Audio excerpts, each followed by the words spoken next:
Anybody remember the very last thing we said last week? See you next week. Actually, after that. Anybody?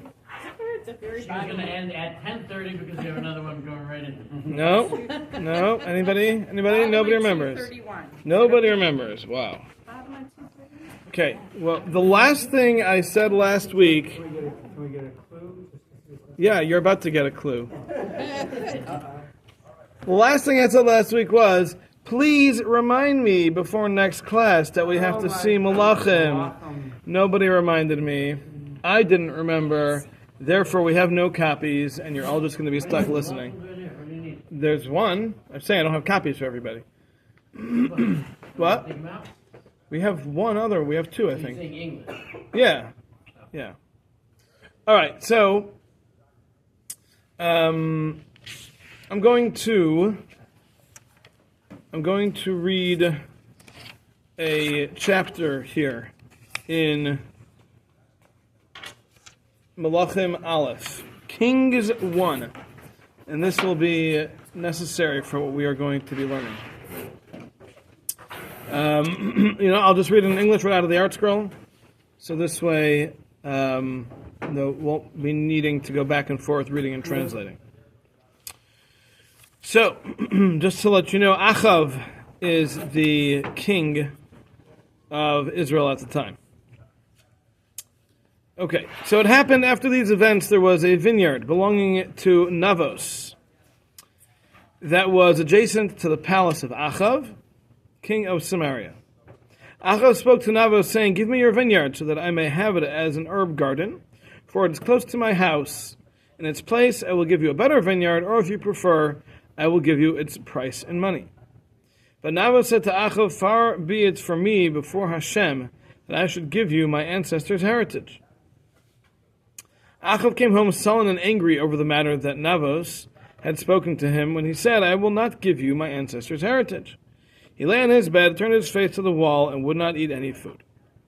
His wife Jezebel came to him and spoke to him, "Why is it that your mood is so sullen and you do not eat any food?" He said to her, "Because I spoke to Navos and said to him, 'Give me your vineyard for money, or if you prefer, I will give you another vineyard in its place.' But he said, 'I will not give you my vineyard.' His wife Jezebel said to him, 'Are you now exercising sovereignty over Israel? Arise, eat some food, and let your heart be. I shall present you with the vineyard of Navos.'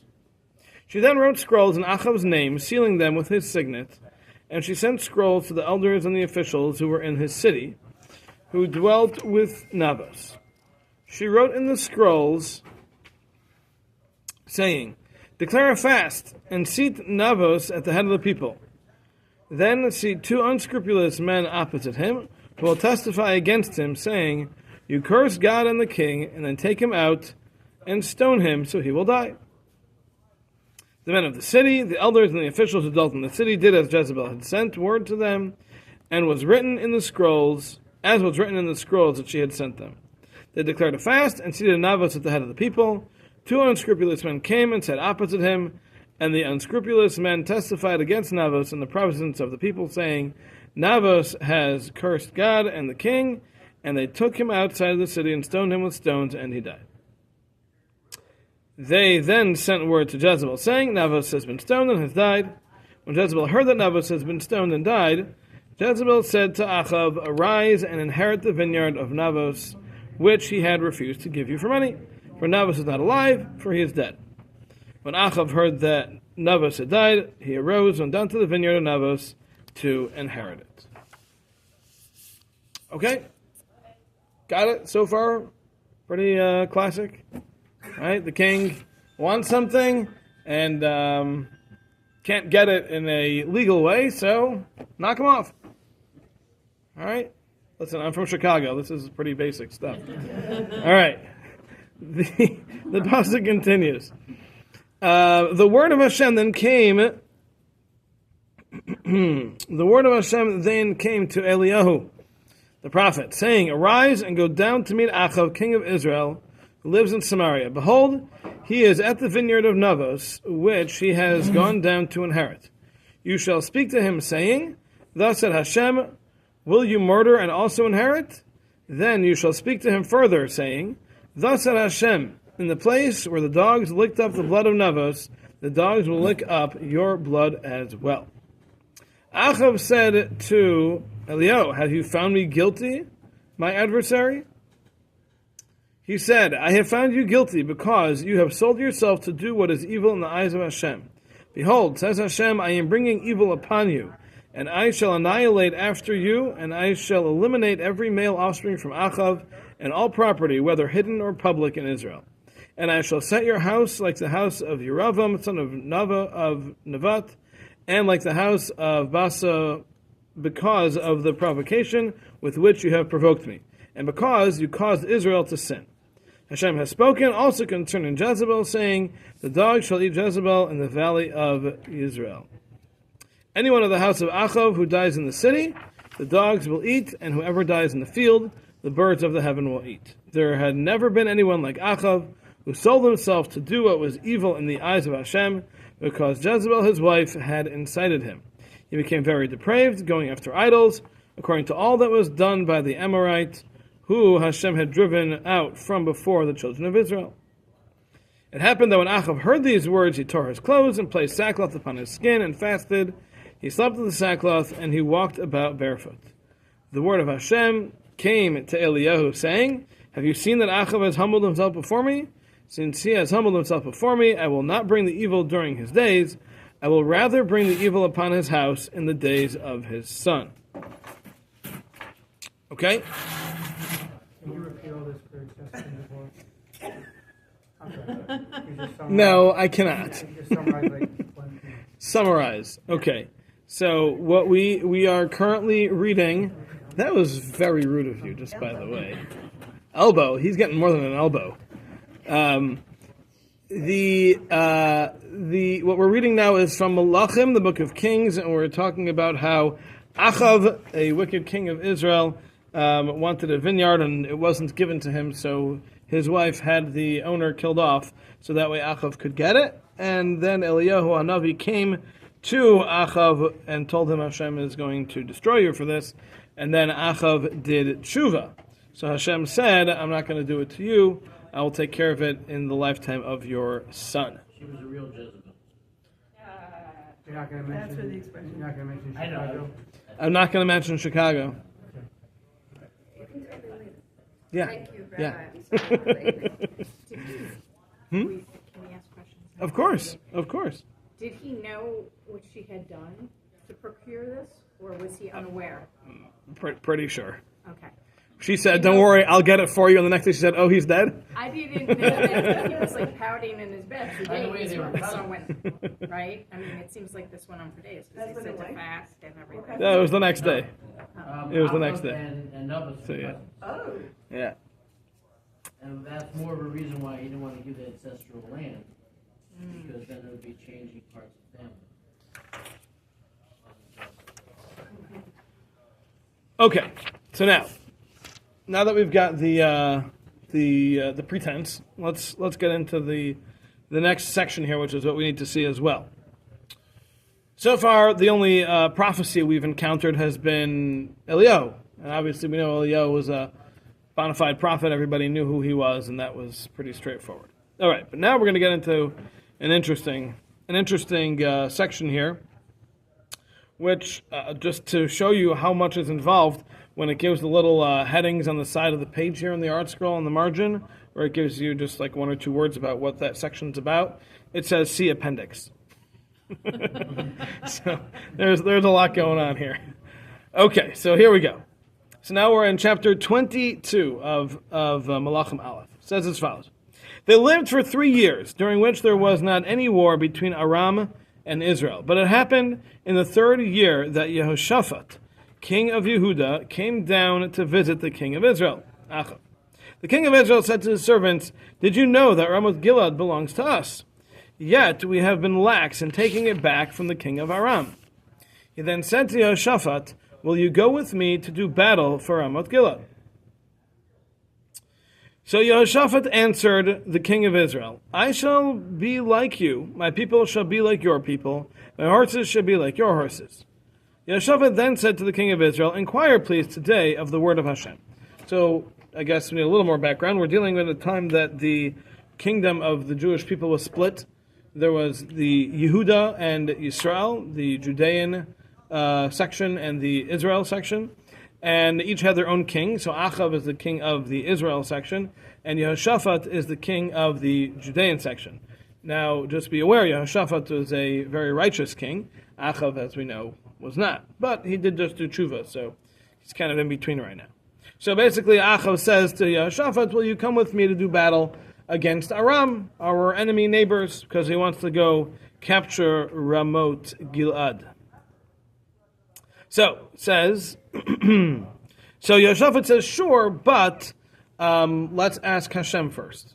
Let's see what he has to say. So the king of Israel gathered the prophets, some 400 men, and said to them, shall I go to war for Ramot Gilad, or shall I refrain? They answered, go up, for my Lord will deliver it into the hand of the king. Yehoshaphat said, is there no longer here a prophet of Hashem, of whom we may inquire? The king of Israel answered Yehoshaphat, there is one more man through whom to inquire of Hashem, but I hate him, for he never prophecies good for me, only bad. You wonder why he wasn't invited, right? I think he's saying he hates me. I hate him or he hates It says, but I hate him, for he never prophesies good for me, only bad. And that's enough. Anis and Esav, I hate him. And this is Michayu. Okay, Michayu, he is the prophet that Achav doesn't like. Yehoshaphat said, let the king not speak this way. So the king of Israel summoned one officer and said, Rosh Michayu, son of Imla, here. Michayu. So the king of Israel and Yehoshaphat, king of Yehuda, were sitting, each man on his throne, dressed in royal garb at the threshing floor at the gateway of Samaria, and all the prophets were prophesying before them. Tzidkiah of Hananiah made himself iron horns, and said, thus said Hashem, with these shall you gore Aram until they are obliterated. All the prophets were prophesying similarly, saying, go up to Ramoth Gilad and triumph, for Hashem will deliver you into the hand of the king. The messenger who had gone to summon Michayu spoke to him, saying, behold, the words of the prophets are unanimously favorable towards the king. Please let your words be like the words of one of them and speak favorably. But Michayu said, as Hashem lives, I swear that whatever Hashem says to me, that shall I speak. He came to the king, and the king said to him, Michayu, shall we go to war for Ramoth Gilad, or shall we refrain? He said to him, go and triumph, and may Hashem deliver them into the king's hand. The king then said to him, I adjure you many times over that you speak to me nothing but the truth, in the name of Hashem. Michayu then said, I have seen all of Israel scattering to the mountains like sheep that have no shepherd, and Hashem saying, these have no masters. Let each man go to his house in peace. The king of Israel said to Yehoshaphat, did I not tell you that he never prophesies good for me, but only bad? Michayu said further, therefore listen to the word of Hashem. I have seen Hashem sitting upon his throne, with all the hosts of heaven standing by him, on his right and on his left. And Hashem said, who will lure Achav to go up to war, that he may fall in Ramoth Gilad? This one said like this, and this one said like this. Then the Spirit came forward and stood before Hashem and said, I shall lure him. And Hashem said, how? The Spirit replied, I will go out and be a spirit of falsehood in the mouths of his prophets. And Hashem said, you will lure him, and you will succeed. Go forth and do so. And now, behold, Hashem has put a spirit of falsehood in the mouths of all these prophets of yours, for Hashem has decreed evil upon you. Tzidkiah, the son of Hananiah, then approached and struck Michayu on the cheek and said, how is it that the Spirit of Hashem passed from me to speak to you? Michayu said, behold, you will see for yourself on that day, when you go inside a room within a room to be hidden. The king of Israel said, take Michayu and turn him over to Ammon, the minister of the city, and to Yoash, the king's son, and say, thus said the king, put this one in the prison and feed him a minimum of food and a minimum of water until I return in peace. Michayu said, if you indeed return in peace, then Hashem did not speak through me. And he said further, hear this, all the peoples. The king of Israel and Yehoshaphat, the king of Yehuda, then went up to wage war at Ramoth Gilead. The king of Israel said to Yehoshaphat, I will disguise myself, and when I come to battle, but you will wear your royal garments. So the king of Israel disguised himself and went out to battle. The king of Aram commanded his 32 chariot commanders, saying, Do not wage war with anyone weak or strong, but only with the king of Israel himself. It happened that when the chariot commanders saw Yehoshaphat, they said, This must be the king of Israel. And they went towards him to fight him. Yehoshaphat cried out. When the chariot commanders realized that he was not the king of Israel, they turned away from him. A man of Aram drew his bow with intent, yet hit without intent. A man of Aram drew his bow without intent, yet he hit the king of Israel between the joints of his armor. And the king said to his driver, Reverse your hand and take me out of the camp, for I am ill. The war intensified on that day, and the king was propped up in his chariot in the presence of Aram. He died in the evening, the blood of the wound spilling into the bosom of the chariot. The call went out in the camp as the sun was setting, saying, Every man back to his city and his land. The king had died and was brought to Samaria, and they buried the king in Samaria. The driver rinsed out the chariot at the pool of Samaria. The dogs licked up the king's blood, and the harlots bathed in it, like the word of Hashem that he had spoken. The rest of the deeds of Achav, and all that he did, and the ivory house that he built, and all the cities in which he built, behold, they are recorded in the book of Chronicles of the kings of Israel. Achav lay with his forefathers, and Achaziah his son reigned in his place. All right, thanks for coming. All right, so that's the story. That story is going to be the subject of our next section over here. So now, just a recap in case someone didn't get all of it. Basically, what happened was Achav was to be killed. Hashem decided he needed to be killed because of what he had done to Navos in the vineyard. And he had 400 false prophets. And there was one true prophet. And obviously they were at odds. Now, of the 400 false prophets, one of them went above and beyond. And he had these horns that he said, these are the horns that you will gore Aram with. And he had the audacity to approach and slap the true Navi. And in the end, obviously, they were all proven wrong. So we're going to get into the details of that episode and exactly what were these 400 prophets thinking. What was Tzidkiah, he was kind of like the leader of those 400, what was he thinking, and what was actually going on. And we also had in the interim that there was a spirit that had gone into these prophets that gave them this prophecy to lure Achav into the battle that was ultimately going to be his demise. And that spirit, the Gemara tells us, was actually the neshama of Navos himself, who had been killed. And therefore, he was the one to then inspire all of these false prophets to say what they were saying. Okay, so we're now going to put all that together in our context of describing how prophecy works and the difference between true prophecy and false prophecy. So now I will ask our weekly question. Does anyone know where we're up to? We're in the middle of Yud. Okay, we've got a vote for the middle of Yud. Anybody else? 2 votes. Okay. What is it? What page? Page 232. 231. 231. We've got a marker. Yeah, it's like my bookmark is in the... So nobody remembers is what you're trying to say. We were at the very bottom of 231, like the English part, Yeah, 230. included in the second category. I think is where we stopped.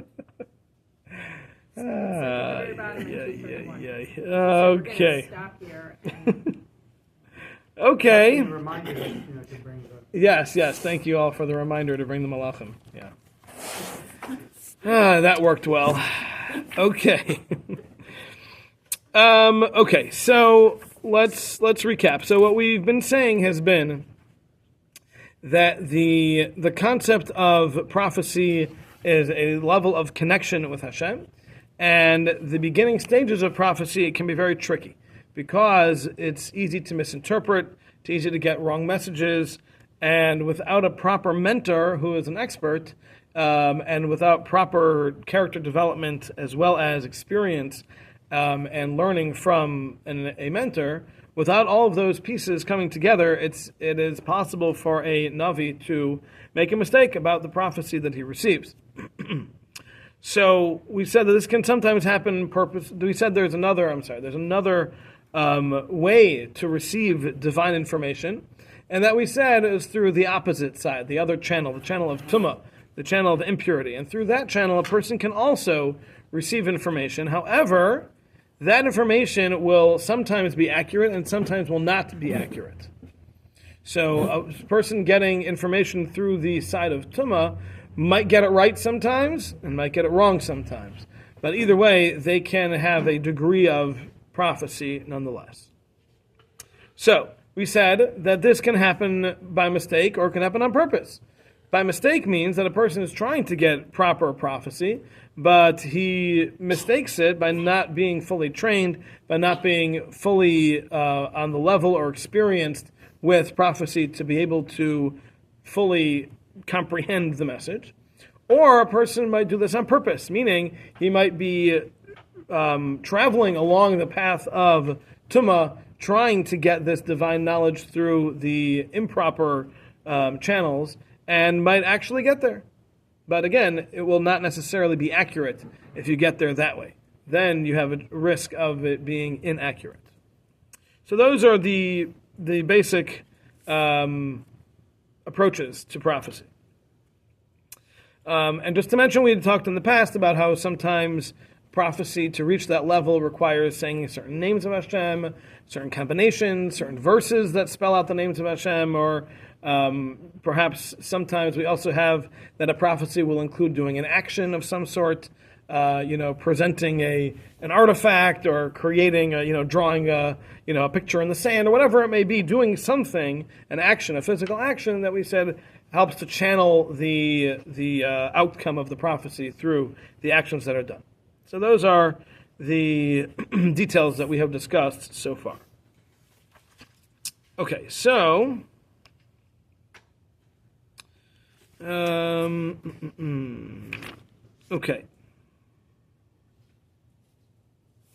so we'll start from Umin Hamin Hazeh. Can anybody tell me where that is? Anybody? Yeah, 230 on the bottom. 230 on the bottom. 231. Okay. Or 231 in the English. Third line on the bottom. Yeah, second. Got it? Third line in the Hebrew. Second line from the bottom in the English, third line from the bottom in the Hebrew? Okay. All right, so here we go. So, Umin Amin Hazeh. Now, from this group that he's talking about is referring to those who are intentionally going through the channels of Tumah in order to achieve prophecy. Okay? So in that group, he says, Hayuniviyah HaBaal v'HaAsherah. These are the prophets of Baal and Asherah, who were mentioned not only in Malachim, what we had read, but also they were mentioned in the story of Eliyahu and Har Carmel, where the prophets of the Baal were challenged by Eliyahu to bring an offering, and their plans were to... There's also 400 over there. Yeah. 400 it's an important number when it comes to these things. And they tried to hide somebody under the altar to light the fire from underneath, but a snake came and killed him. So their fire was not burnt up, but obviously Eliyahu's was, and that was a major turning point that the Jewish people who were vacillating and weren't certain if the Baal was accurate or Hashem, Eliyahu, that was a major turning point in which Eliyahu convinced the people that the Baal was false. Now, they had lots of prophets, which is why people were listening to them, because, as we've said, false prophets can still get accurate information. So you may have had, of these 400 Baal and Asherah prophets, they may have given many pieces of accurate information, divinely inspired, accurate information. Nevertheless, they were still false prophets, and not everything they said was true. So the Ramchal says, Shehine hayu mishtadlim hazeh. These were people who were trying to reach this. They were trying to get this false type of divinity. To the point that they were clinging to and connecting with the powers of Tumah, umasigim yedias ketzas devarim, and they would reach some information. They would get some divinely inspired knowledge. And through that little bit of an accurate information that they would receive, they would convince the people that they were true prophets. And they would even perform some miracles through these powers of tumah, of impurity, to be a sign to the accuracy of their prophecies, as we mentioned. Okay. V'amnam, however, Chaim, heim ba'atzma. Oh, you have a water drinker. Sleeping on the v'amnams. Oh gosh. You know, if I have to keep reminding you, this is not good. I'll have to start taking off points off your quarter grade. All right. V'amnam, however, heim ba'atzma hayu yaidim. They themselves knew. So these false prophets of the Baal and Asherah, they knew that what they were doing was false. They knew that they were going through the channels that were not going to necessarily give them accurate information. They were going through the channels of Tumah, and they were fully aware of that, and that was what they were trying to accomplish. This all only came to them through the forces of impurity, which is what they chose for themselves. And they did not consider themselves deep down to be actual prophets. They were simply doing this in the wickedness of their own hearts. So they were fully aware that what they were doing was a facade. And they knew that the information that they were getting was all good and flashy and worked well to convince the masses that they were saying the truth. But they knew full well that that was not the case. They were fully aware of what they were doing, luring people after them.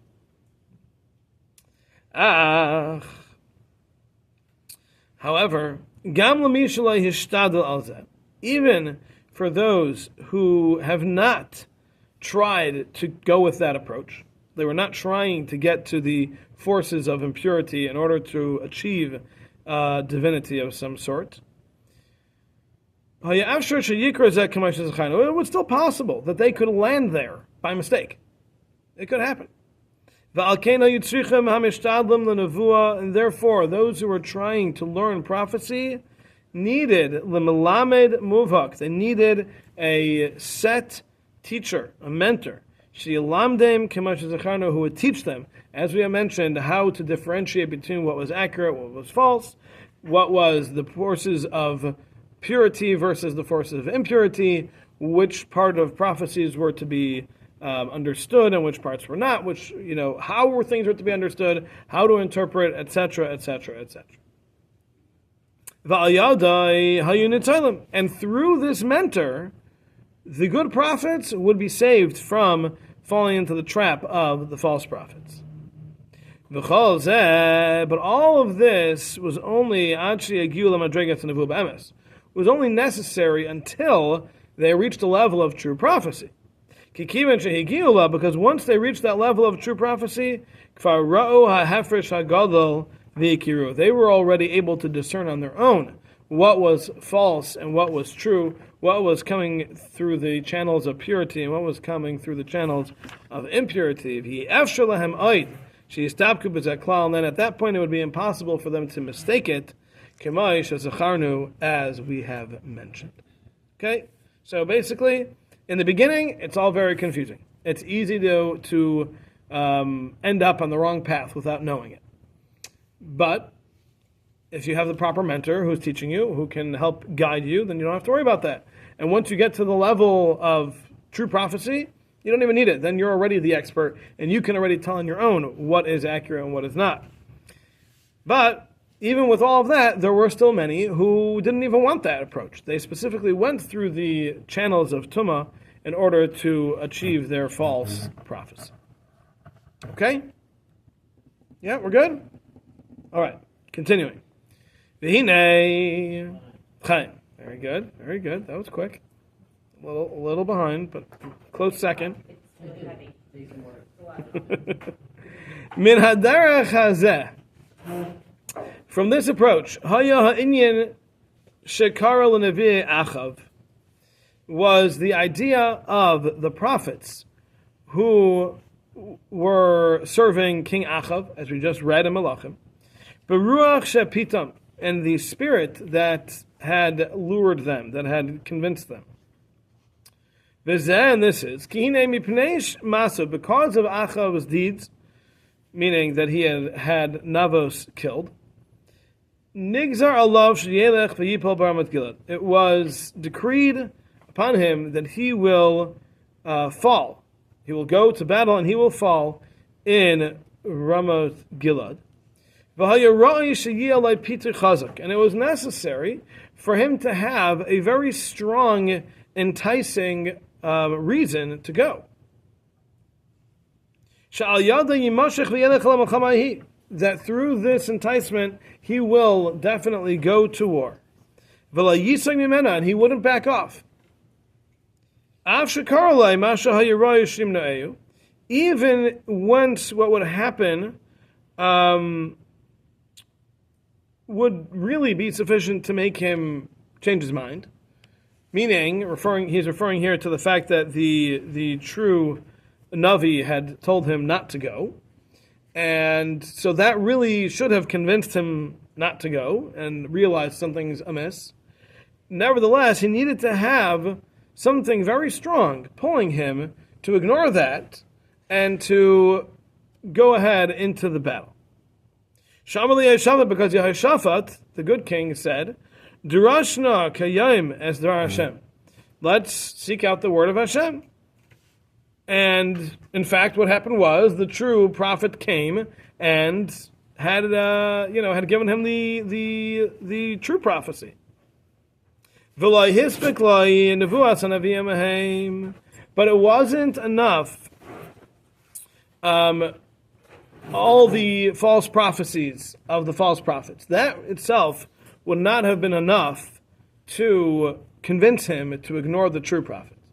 And if not for them having some sort of extra level of convincing, then Achav would never have ignored the true Navi, and he wouldn't have gone to battle.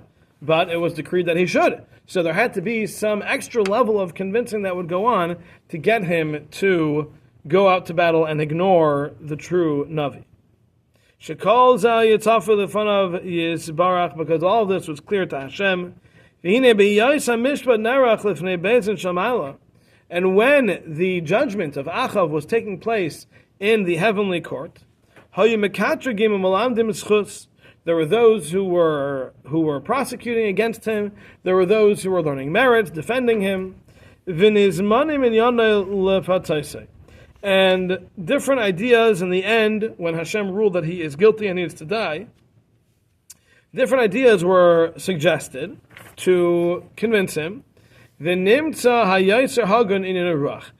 what was the most appropriate was the idea of the spirit, which we said is the spirit of Navos, coming to convince Achav or convince the prophets of the validity of their prophecy to go out to war, which would eventually lead to his demise. And this is because all of these false prophets that we've been discussing, they were prophesying. They were performing prophecy in front of Achav. What that means is, because that's what the pasuk said, what that means is, they were doing the actions, and they were trying with all the different methods that are known to bring about true prophecy. They were doing the same things that real prophets do. They were going through the same motions, they were saying the same names of Hashem probably, and they were going into the same trances, and whatever is normally described and done for proper prophecy was exactly what was happening with these false prophets as well. However,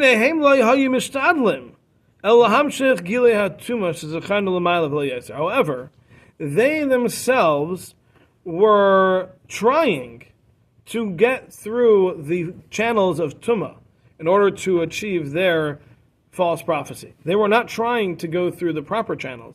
of tahara, of purity. They were going through the false ones, as we mentioned. Ela shahayu meramim b'melech, but they were fooling the king. They were tricking him.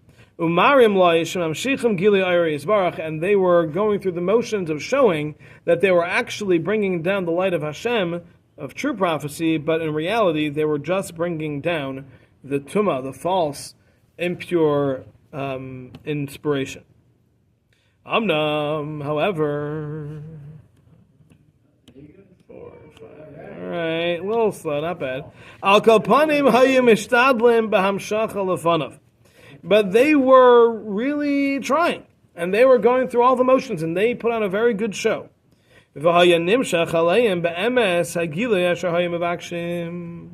And because of their going through all the motions, they did in fact get a revelation, the one that they were looking for, which was the spirit of Navos. And this actually happened in the eye, right in front of the eyes of the king of Achav. And he had a lot of faith in them, and he saw that they seemed to be getting true prophecy because they were getting a divine message. And that was true. They were getting a divine message. But that message, as we've said, since it was coming from the forces of Tumah, it was actually going to be false. But he was convinced that they were saying accurate information because it was divine. Husha Amar HaKasav, and this is what the pasuk means when it says that the prophets were prophesying before them. What does that mean? They were prophesying. It means they were going through all those motions, and they were getting what was a divine message.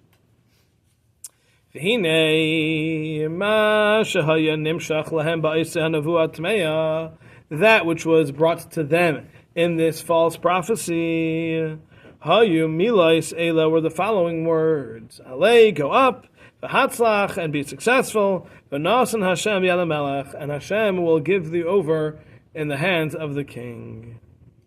Meaning that they understood that to mean that Achav was going to be victorious in war, and he was going to have the Aramean forces given over to him.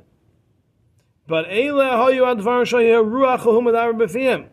These were nothing more than the words that this spirit, again, the spirit of Navos, who was killed by Achav, that spirit was the spirit that was telling them to say that. That was the spirit that they were sensing through the channels of impurity.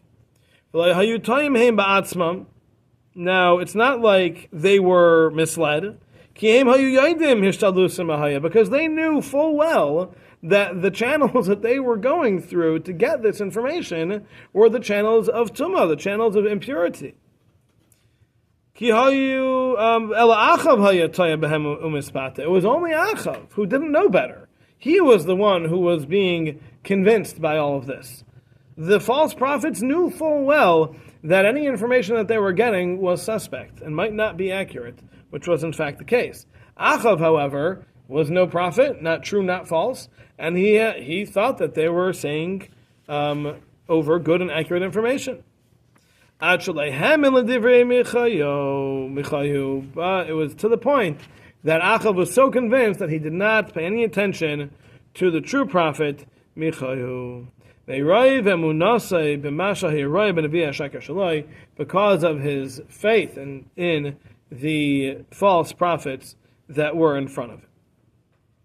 Okay, so just to get this picture over here, we know the story now, and what he's saying is that what happened in the story was you had 400 false prophets who were trying to get divine information through the channels of Tumah, and they succeeded because Hashem sent the spirit of Navos, who had been killed by Achav, to go give a divine message to these false prophets. So they accessed the divine information through impurity, and Hashem gave them information which was information telling Achav to go to war where he would be successful, when in the reality that was a plan to get him killed, which he deserved to die. So all of these false prophets, though, were fully aware that what they were doing was not through the proper channels. It was not necessarily accurate information, and they were just trying to promote their own prophecy powers, which would eventually, right after this, would turn on them and they would all be proven wrong. But at least at this time, they thought they were going to get away with this. So they knew that the information they were getting might be false. It might be accurate, it might be false. Obviously, they were hoping it was going to be accurate so they could keep their jobs. But that was not the case. And they were duped to an extent, even though they were aware that that was a possibility. Yes? So we don't say that they were, their actual prophecy is working to get him to Ramat Gilad, yes. Gilad. So that is fulfilling how he ends up dying. Correct. So they're really... What they're doing is fulfilling the will of Hashem. But what they're saying is a false. So they were seeing that he was going to be successful.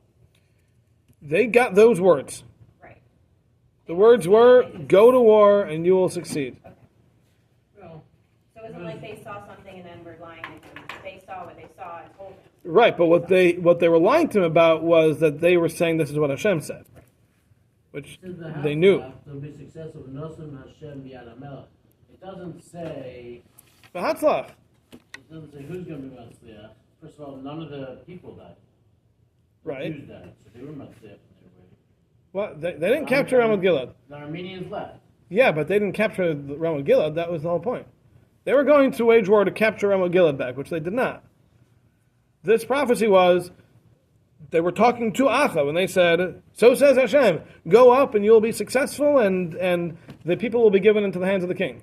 No people were given into the hands of any king, because all the Jewish people went home. The king of Aram had no interest in fighting them. Right? So they all went home. So no one was given into the hands of any king except Achav Maybe himself. that could be referring to the other king. In other words, maybe. But who were the people who were given into the hands of the king? Only one. And that was Achav himself. Right? Everybody else went home. Everybody went home in peace. There was they canceled the war. Called it off, sorry. Postponed. Right? Like my class today.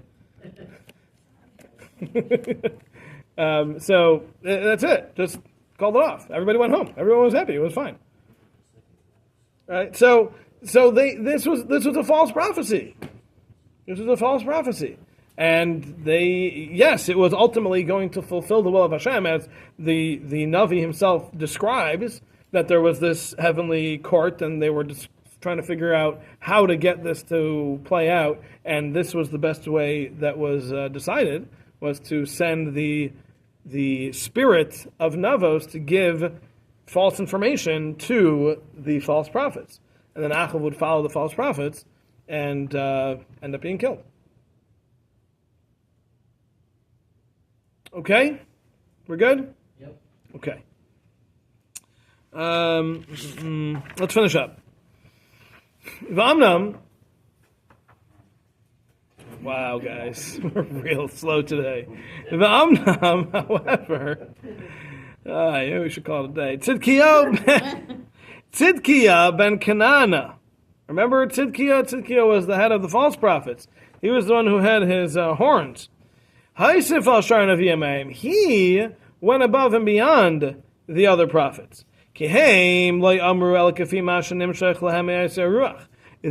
only said that which was drawn down to them, the information that was given to them from the spirit of Navos.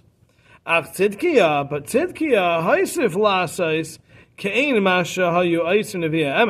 he went further and he did that which the true prophets do. And this means he believed this vision that he had, and because for him it was actually stronger. It was a stronger vision than what he was used to getting from the forces of Tumah. So he had gotten divine information from the improper sources in the past. And this prophecy, though, was stronger than that. He felt that there was something different about this. This was a more powerful message. He thought that this must be a real prophecy. So even though he had gotten to prophecy through the forces of Tumah, there was something very different about this one. He said he was convinced this must be real prophecy from Hashem himself. Ad shehezid laimar, to the point that he was able to be so brazen and say, Koyamar Hashem, this is what Hashem says, Be'ele tinagath, these are the horns that you will gore Aram with. And he went and he slapped the true Navi, because he was really convinced that this was true prophecy, because it was so different than the prophecy he had received in the past through the forces of Tumah. Now understand that Tzidkiah was not well versed in the ways of true prophecy. He didn't know enough. He wasn't able to discern and differentiate between the true and the false prophecies. And this is why our sages said a love about him. He said that which he didn't hear, even though he said that which he did hear. Why do our sages say he didn't say that which he heard? He said something that he didn't hear. It's what it means is that he was not aware of the difference between the true and the false prophecy, and therefore he thought that what he was saying was true. And this is what it means when it says that the spirit of Navos tricked him. And it also says, it says, where does it say this? The Gemara. So the Gemara that says that the spirit of Navos was a tricked him also says he should have been more careful, he should have been more discerning to know what was what. So I will just read to you from... the next line. Yes, yeah, but before that, let me just read to you what Rabbi Naaman says over here. He just explains this very nicely. He says, he, referring to Tzidkiah, is thus different from the other prophets who were knowingly predicting a false prophecy through the forces of evil.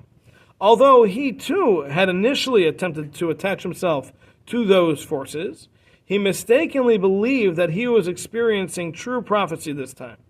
This was the result of the intensification of the revelation of Tumah created by the spirit of Navos. In this way, he was similar to an authentic prophet who has not yet reached full maturity and may err. He too mistook a false revelation originating from the forces of Tumah for a true prophecy emanating from Hashem. So the Gemara in Sanhedrin gives Tzidkiah as an example of the Mishnah's case of a false prophet who says something he did not hear. In this case, Tzidkiah proclaims his prophecy in the name of Hashem, which he had not heard, and performs an act with the horns, which Hashem never commanded him to do. In contrast, the other false prophets were reporting what they had heard. However, they knew that it had come from a false source. Okay, so we've got two types of false prophecies in play here in this one story. We've got the 399 who are thinking, we know exactly what we're doing, this is all fake, and they're doing it anyway. But they did get a revelation of sorts. And then you have Tzidkiah, who really thinks he's getting a true prophecy. He thinks he hit the jackpot here. This is his big breakout, right? He's finally he'll make the big ranks. You know, he'll finally he'll make the big bucks at this point because he's getting a real prophecy. And so he thought that what he was saying was accurate. But again, as we've said, a prophet who hasn't made it up to the proper levels of understanding prophecy can mistake false prophecy for true prophecy, which is exactly what happened here in this story. So let's finish up over here. Now, the problem with Tzidkiah was that he should have been more careful and know that there are not two prophets who prophesy exactly the same thing. There's no such thing.